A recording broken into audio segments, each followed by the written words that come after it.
If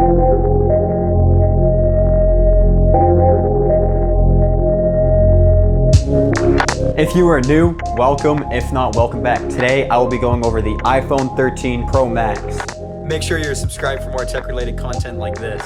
So the first thing that stood out to me when I got this phone was this camera bump on the back side that protrudes a lot. So whenever you go to set it on a table, you can see that the camera bump sticks out. Prices start at $1099 for the 128GB iPhone 13 Pro Max. Then there's the 256GB version, which starts at $1199. 512GB version for $1399. And lastly, if you want the best, highest storage capacity, they have the 1TB for $1599. Now, depending on where you're buying from, you may end up paying close to $2,000 for the highest end 1TB model. Now, there is also the option to trade in an older iPhone if you have one, and you can get a value of up to $650. iPhone 12 Pro Max, according to Apple's website. On the lower end, the trade-in value for the iPhone 6s is all the way down to $30. Yikes. You can also trade in any other phones, like if you have a Google Pixel, a Samsung Galaxy, Motorola, they'll accept it, but the payments will be different since the values change over time. Another point to make is the final price when you go to purchase the device, whether it's through a carrier, installments, buying it outright, it's gonna be higher with taxes if you pay for Apple Care, MagSafe, accessories, anything like that. Over the past 2 months of having this device, I will say the price is worth it, but there's a few caveats to that, and I will elaborate on that later. Now, Apple is finally catching up as the display is a 6.7-inch Super Retina XDR display with ProMotion. Now, the refresh rates go from 10 to 120 times per second. Now, coming from a phone that was 60 Hertz, I have noticed a huge difference, especially when swiping like this. Now, this screen is really bright. It goes all the way down from here, all the way up to 1200 nits while viewing HDR content. Actually, let's go outside and test this real quick. All right, so we're out here in direct sunlight. Let's see. I have the brightness all the way up. I'll wait until the sun comes out. All right, it's coming out now. I mean, the brightness is all right. It's not as bright as I would like it to be. As the clouds start to pass, you can see that the phone screen gets brighter. I would give this brightness a rating of 7 out of 10.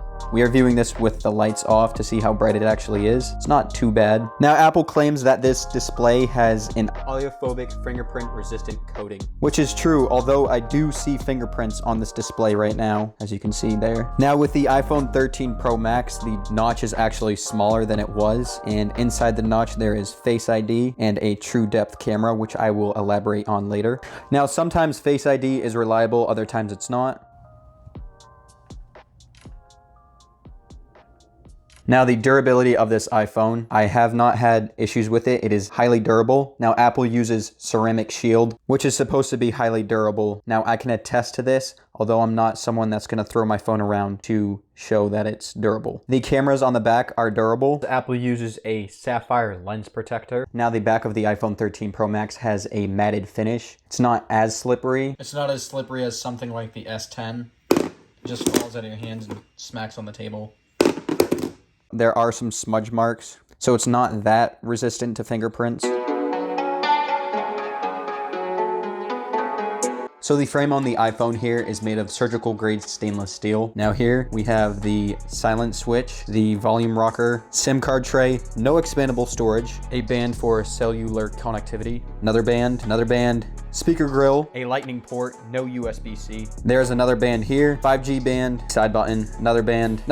Now my major gripe with this is it likes to scratch. This attracts fingerprint, so lay my hand on there and boom, you can see the fingerprint already. Sometimes I struggle with one-handed reachability, especially when changing the volume or reaching for the silent switch. Now the iPhone 13 Pro Max is powered by the A15 Bionic Chip. So the A15 Bionic Chip helps with the ProMotion display, battery optimization, and the connectivity speed. I have no complaints with the A15 as this is my first iPhone.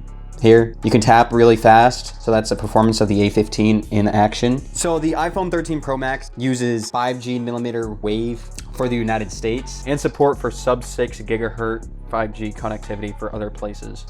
Now, if you're coming from a phone that has 4G connectivity, you will notice a difference in connectivity speed, especially with 5G. Sometimes 5G is laggy, other times it's not laggy. So it really depends on your carrier. Sometimes it's a joke. There was a time I was in an empty parking lot and I went towards the building in order to gain better reception. So the battery life on this beast of a phone. This iPhone comes with a 4352 milliamp hour battery, which means 2.5 more hours of battery life than the iPhone 12 Pro Max, which is actually pretty decent. Now, with this phone, there are times where the battery will last me a day and a half on a single charge, and other times I have this anxiety of I always need a charger because with my old S10, I always had the thing plugged in, which is not good for the battery, by the way. Now, if you're a power heavy user like I am, it'll get you through the day. Now, if you're a light user, you don't use your phone a lot, it could easily get you through a day or more. Now, this brings me to the charging of this phone. Now, the iPhone does not come with a charging brick, but it does come with a charging cable. Now, the charging speeds are 15 watts for MagSafe, 7.5 watts for Qi wireless charging. So if you have a normal wireless charger, it'll charge 7.5 watts, and 27 watts for wired charging, which is actually pretty decent for iPhone considering they're upgrading from the old 5-watt charger.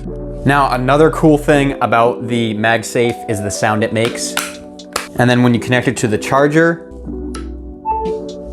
Now, moving on to the colors of the iPhone 13 Pro Max, including Sierra Blue, Graphite, Gold, Silver, and a new Alpine Green, which was revealed alongside a new green color for the 13. Now, on the back of this device, there are 3 lenses with a macro lens built into the ultra wide lens camera, which is really useful if you want those close-up shots of random things like jeans, grass, your food, whatever. There is a wide angle lens and a telephoto lens, which can zoom all the way up to 3 times without losing image quality, which is a plus for iPhone. Now, when I was trying to figure out the macro lens, I was so confused, like, how do I use the macro? There's no like input for me to do it. So you have to go into the settings to set it up. So go into settings, scroll down until you see camera, which is right here. We'll tap on it, and then down at the very bottom, macro control.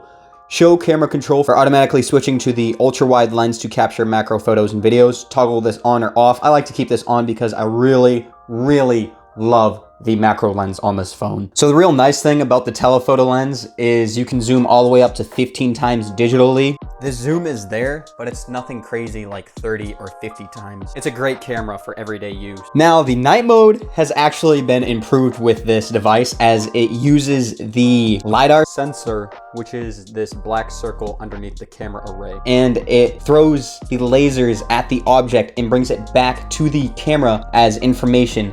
And then in the post-processing, which happens while you're taking the shot, it will add more depth and detail and light. As you can see by these photos here, you can see the differences. Just the normal lens and then the night mode lens. I mean, it's not the greatest thing in the world, but they're usable and they can be really good. Now, for the front-facing camera, there is a true depth sensor, which I was talking about earlier. So for the true depth camera, 12 megapixel camera, f2.2 aperture, deep fusion, smart HDR4, photographic styles, and Apple ProRAW, among other things such as the cinematic mode, Apple ProRes, and more. The true depth camera is also really close with color accuracy to real life.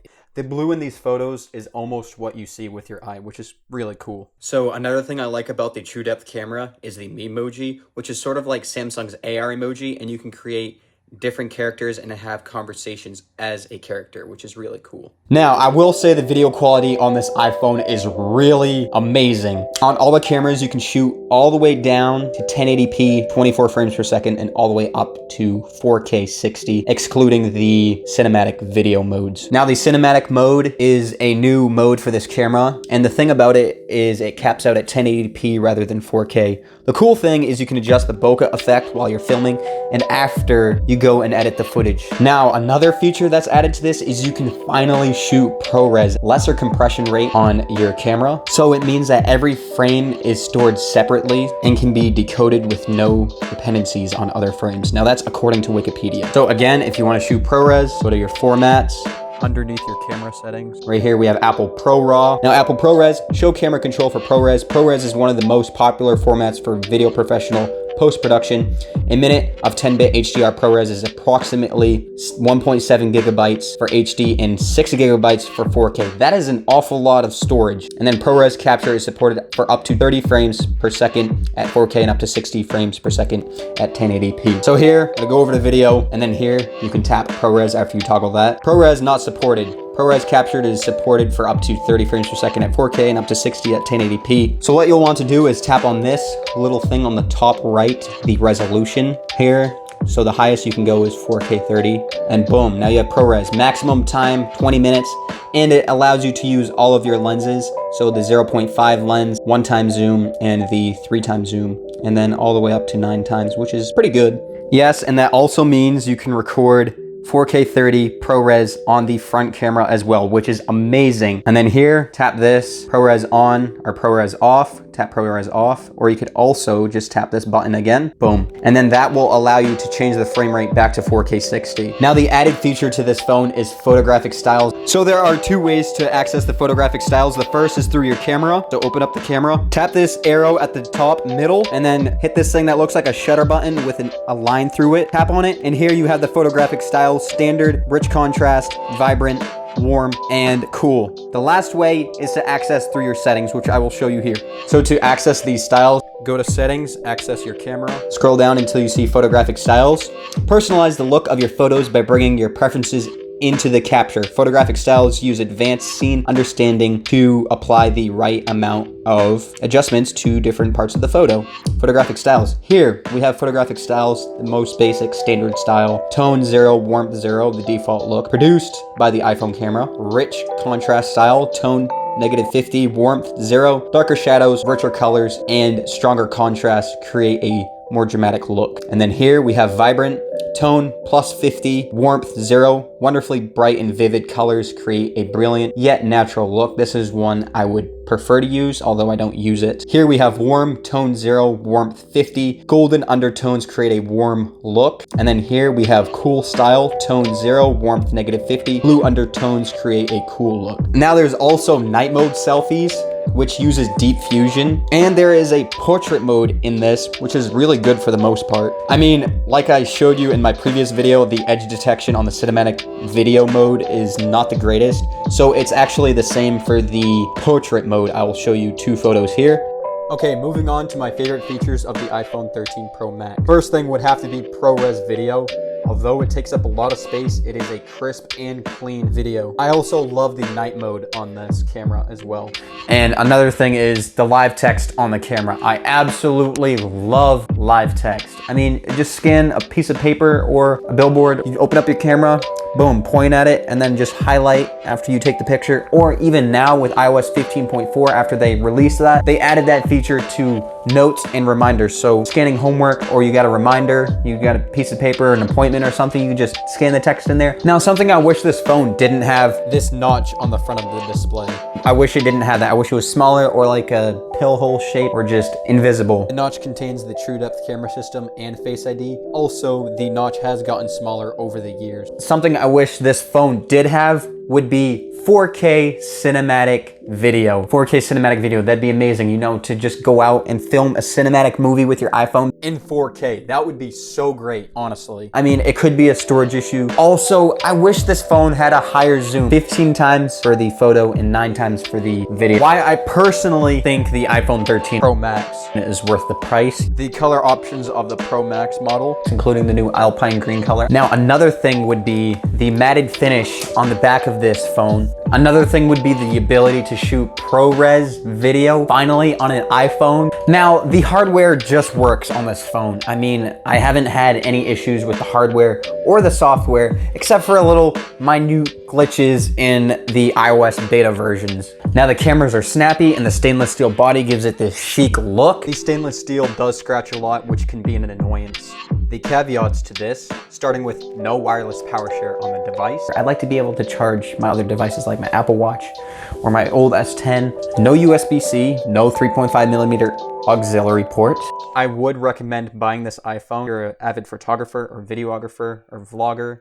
You want the best quality videos, the most battery life, best camera system, ProMotion display, and a bigger screen on an iPhone, then definitely go for this phone. If you're not an avid photographer or videographer, I'd recommend you go with the iPhone 13 models with the 13 mini or the 13 by itself. Or you could even go with the new iPhone SE, the third iteration of it, although it does have the externals of an iPhone 8 with the internals of iPhone 13. The caveat to that is the LCD panel, and other than that, it sounds like a reasonable device, except it's a little bit more pricey than the previous iteration of the SE. Now, that's it for the iPhone 13 Pro Max video. Thank you for taking the time out of your day to watch this video and also my content. I really appreciate it. And shout out to 1040 for creating the music for this video. I really appreciate it. And shout out to all of you who have been supporting me from the beginning or even now. I really appreciate it. I hope you have a wonderful day or night. I will see you soon. See ya.